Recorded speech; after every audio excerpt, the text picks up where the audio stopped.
আমি নিজের ঢোল নিজে পিটাই না, আমার পরিচয় পাবলিক দেবে, আমি না।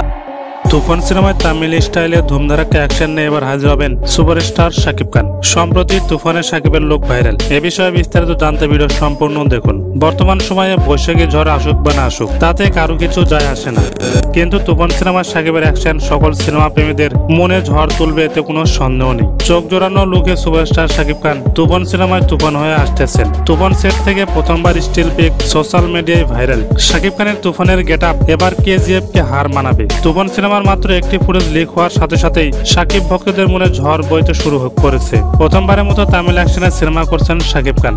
তামিল ডিরেক্টর দ্বারা শাকিব খানের শুটিং সম্পন্ন করা হচ্ছে বলে জানা যায়। কলকাতায় শুটিং শেষ করে রামোজি ফিল্ম সিটিতে শুটিং করছেন শাকিব খান। ভাইরাল স্টিল ফুটেজের শাকিবকে দেখা যায় মারকুটে ভাবে। তুফানের শাকিবের লুক দেখে চমকে গেছে সবাই। তাহলে প্রিয় দর্শক, তুফান সিনেমার সকল আপডেট পেতে আমাদের চ্যানেল সাবস্ক্রাইব করে পাশেই থাকুন।